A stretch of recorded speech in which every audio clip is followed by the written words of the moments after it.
ಜೈ ಜಿನೇಂದ್ರ ವೀಕ್ಷಕರೇ, ಶ್ರೀ ಕ್ಷೇತ್ರ ಕನಕಗಿರಿ ಜೈನ ಮಠದ ಬೆಟ್ಟದ ಮೇಲಿನ ಭಗವಾನ್ ಶ್ರೀ ಬಾಹುಬಲಿ ಸ್ವಾಮಿ ಪ್ರತಿಷ್ಠಾಪನಾ ಪಾದಪೂಜೆ ಕಾರ್ಯಕ್ರಮವು ಮಾಘ ಶುದ್ಧ ಪಂಚಮಿಯ ಶುಭ ಸಂದರ್ಭದಲ್ಲಿ ಶ್ರೀಮಠದ ಪರಮಪೂಜ್ಯ ಸ್ವಸ್ತಿ ಶ್ರೀ ಬೋನಕೀರ್ತಿ ಭಟ್ಟಾರಕ ಮಹಾಸ್ವಾಮೀಜಿಗಳವರು ಹಾಗೂ ಹೊಂಬುಜ ಜೈನ ಮಠದ ಪರಮಪೂಜ್ಯ ಸ್ವಸ್ತಿ ಶ್ರೀ ದೇವೇಂದ್ರ ಕೀರ್ತಿ ಭಟ್ಟಾರಕ ಮಹಾಸ್ವಾಮೀಜಿಗಳವರ ದಿವ್ಯ ಉಪಸ್ಥಿತಿಯಲ್ಲಿ ವಿಶೇಷ ಪಂಚಾಮೃತ ಮಹಾಭಿಷೇಕ ಪೂಜೆ ನಡೆಯಿತು. ಮನೋಹರ ದೃಶ್ಯಾವಳಿಗಳನ್ನು ಸಂಕ್ಷಿಪ್ತವಾಗಿ ಸಂಕಲಿಸಿ ಇಲ್ಲಿ ಪ್ರಸ್ತುತಪಡಿಸಲಾಗಿದೆ. ವೀಕ್ಷಿಸಿ, ಪುಣ್ಯಭಾಗ್ಯಗಳಾಗಿ.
ಮಸ್ತಕಾಭಿಷೇಕ ಮಹೋತ್ಸವ ಶುಭದ ಸಂವತ್ಸರದ ಸ್ವರ್ಣಲೀಲೋತ್ಸವ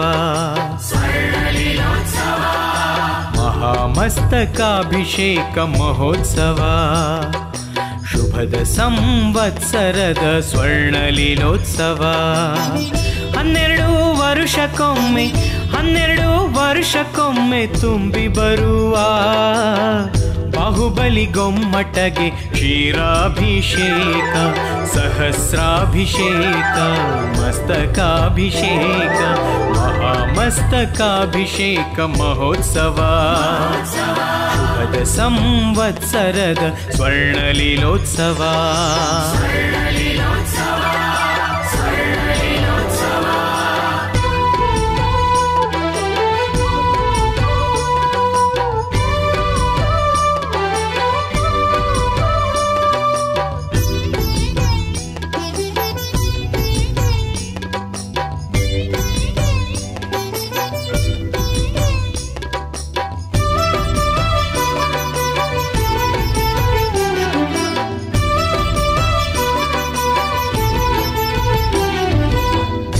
ಕೋಟಿ ಹೃದಯ ಸೂರೆಗೊಂಡ ಕೂಡಿ ಬರುವ ಜಾತ್ರೆಯಲ್ಲಿ ಜನಸ್ತೋಮ.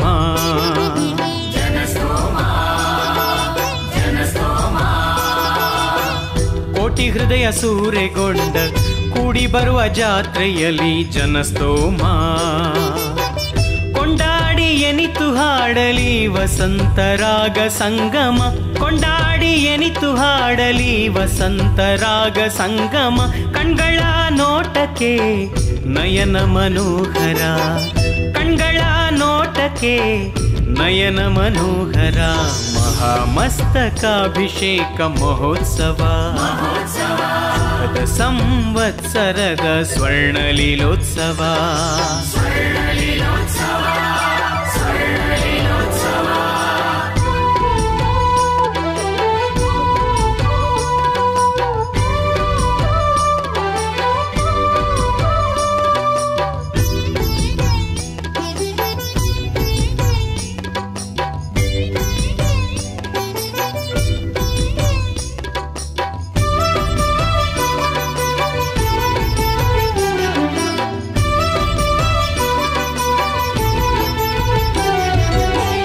ಗಗನದೊಳಾಡುವ ಗಂಧರ್ವ ಯೋಗಿಯ ಕಾನನದ ಕೂಟದಲ್ಲಿ ಅರಶಿನ ಕುಂಕುಮದ ಓಕುಳಿಯ. ಗಗನದೊಳಾಡುವ ಗಂಧರ್ವ ಯೋಗಿಯ ಕಾನನದ ಕೂಟದಲ್ಲಿ ಅರಶಿನ ಕುಂಕುಮದ ಓಕುಳಿಯ. ಸುರಿವ ಕುಂಭಗಳ ಹರಿವ ಜೋಗದ ಜಲಪಾತ. ಸುರಿವ ಕುಂಭಗಳ ಹರಿವ ಜೋಗದ ಜಲಪಾತ.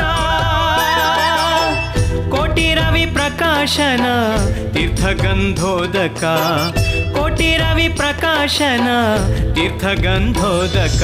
ಮಹಾಮಸ್ತಕಾಭಿಷೇಕ ಮಹೋತ್ಸವ. ಸಂವತ್ಸರದ ಸ್ವರ್ಣಲೀಲೋತ್ಸವ. 12 ವರುಷಕ್ಕೊಮ್ಮೆ 12 ವರುಷಕ್ಕೊಮ್ಮೆ ತುಂಬಿ ಬರುವ ಬಾಹುಬಲಿ ಗೊಮ್ಮಟಗೆ ಕ್ಷೀರಾಭಿಷೇಕ. ಸಹಸ್ರಾಭಿಷೇಕ ಮಸ್ತಕಾಭಿಷೇಕ.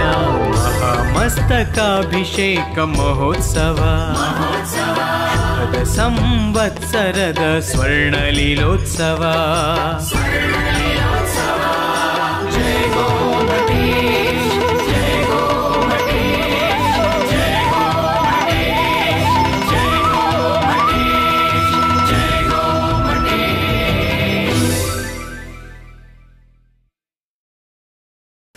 ಭಗವಂತನ ಪೂಜೆ ಮಾಡ್ತಕ್ಕಂಥ ಬಾಹುಬಲಿ ಸ್ವಾಮಿ ನಮಗಿತ್ತು ಮಸ್ತಕಾಭಿಷೇಕವೇ ಆದಂಗೆ ಆಯಿತು. ಪ್ಲಾಟ್ಫಾರ್ಮ್ ಇಲ್ಲ, ಇಲ್ಲದ್ರೆ ಅದು ಆಗೋಗ್ತಿತ್ತು. ಅದೇ ರೀತಿಯಲ್ಲಿ ಇವತ್ತು ಮಸ್ತಕಾಭಿಷೇಕದ ರೀತಿಯಲ್ಲಿ ಬಾಹುಬಲಿಯ ಪಾದ ಪೂಜೆಯನ್ನು ನೆರವೇರಿಸಲಾಗಿದೆ. ಹೀಗೆ ದೇವರ ಉತ್ಸವಗಳು ನಡಿಬೇಕು ಎಲ್ಲ ಕಡೆಗೂ ಕೂಡ. ಜನರಿಗೆ ದುಃಖ, ಸಂಸಾರದ ಕಷ್ಟ ಅದನ್ನು ನೆನಪಿಗೆ ಬರೋಕ್ಕೆ ಬಿಡಬಾರ್ದು. ಅದು ಅಷ್ಟಲ್ಲೂ ಒಂದಲ್ಲ ಒಂದು ಪೂಜೆ, ಉತ್ಸವ, ಆರಾಧನೆ, ಮಹೋತ್ಸವಗಳು ಆಗ್ತಾ ಇದ್ದರೆ ಹರ್ಷ ಸಂತೋಷವನ್ನು ಹಂಚಿಕೊಳ್ತಾ ಇರ್ತಕ್ಕಂಥದ್ದಕ್ಕೆ ಒಂದು ಒಳ್ಳೆಯ ಅವಕಾಶವಿದೆ. ಹಾಗಾಗಿ ಅದರಲ್ಲೂ ಕೂಡ ಇವತ್ತು ವರ್ಷದ ಪೂಜೆಕ್ಕಿಂತ ಈ ವರ್ಷದ ಪೂಜೆ ಭಾಳ ವಿಶೇಷವಾಗಿ ಆಗಿದೆ. ಸ್ವಾಮಿಗಳಿಗೆ ಆ ಭಾಗದಲ್ಲಿ ಬಹಳ ಪ್ರದೇಶ ಇದಿದೆ, ವಿಸ್ತಾರವಿದೆ, ಸಮಾಜವಿದೆ.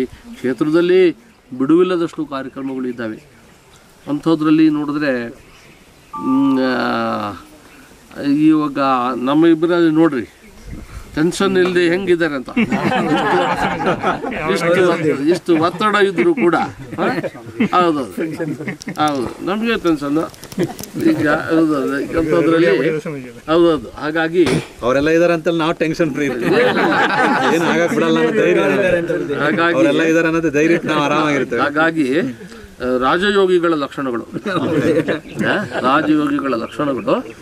ಹಾಗಾಗಿ ಇವರು ರಾಜಯೋಗಿಗಳಾಗಿ ಬಂದು ಎಲ್ಲ ಕಾರ್ಯಕ್ರಮ, ಸಮಾಜ ಆಕಾರದಲ್ಲಿ, ಹಳ್ಳಿ ಆಗಲಿ ದಿಲ್ಲಿ ಆಗಲಿ, ಅಲ್ಲಿ ಸಮಾನ ರೀತಿಯಲ್ಲಿ ಸಂತೋಷವಾಗಿ ಹೋಗಿ ಬರ್ತಕ್ಕಂಥ ಒಂದು ಮಹಾಶಕ್ತಿ ಪದ್ಮಾವತಿ ದೇವಿ ಅನುಗ್ರಹದಿಂದ.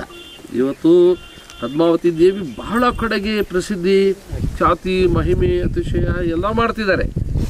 ಇಲ್ಲಿಂದ ಹಿಡಿದು ದಿಲ್ಲಿಯವರೆಗೂ ಕೂಡ ಪದ್ಮಾವತಿ ಅಂದರೆ ಹೊಂಬುಚ ಪದ್ಮಾವತಿ. ಹಾಗಾಗಿ ಹೊಂಬುಚದಲ್ಲಿ ಜಾತ್ರೆ ಆಯಿತು ಅಂದರೆ ಎಲ್ಲ ಊರಲ್ಲಿ ಪಲ್ಲಕ್ಕಿ ಬರ್ತದೆ, ಮನೆ ಮನೆಯಲ್ಲಿ ಕಳಶ ಇಡ್ತಾರೆ.